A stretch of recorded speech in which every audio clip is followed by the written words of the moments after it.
How many stories have you heard lately about the race to the bottom?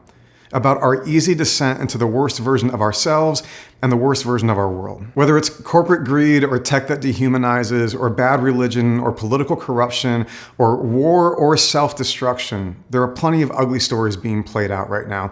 And those stories need to be told because we don't get anywhere without telling the truth. But that's not the whole truth. Like, what about all the beauty we're making in the middle of these stories?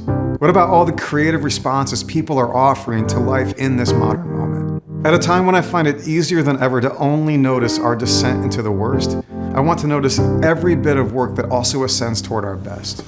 So I've been traveling all over to have some in-depth conversations with people who are doing that kind of work. I met with winemakers in Napa who are fighting a David versus Goliath kind of fight for the integrity of a place while corporate interests try to strip it away. By the way, they're making exceptional wine while they're at it.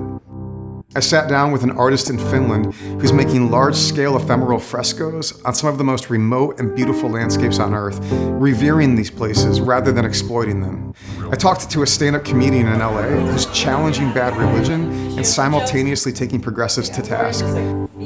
And I spent time with a philosopher in Belfast whose alternative understanding of Christianity might just be the subversive take we need right now. Those are just some of the first few encounters I'll be sharing in the months ahead on my new podcast. The conversations are immersive, ranging from 90 minutes to 3 hours each, allowing for more than sound bites and prepackaged takes.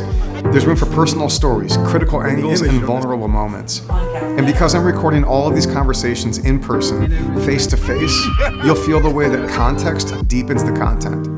Through these conversations, you're going to be inspired with a fresh sense of possibility and creative power. Nearly a century ago, a French Jesuit paleontologist named Pierre Teilhard de Chardin stood at the intersection of cutting-edge science and deep spiritual practice. From that generative place, he wrote this phrase, "Everything that rises must converge."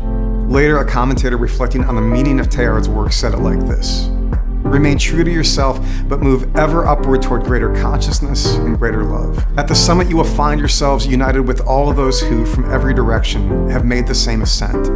For everything that rises must converge." This is Everything That Rises.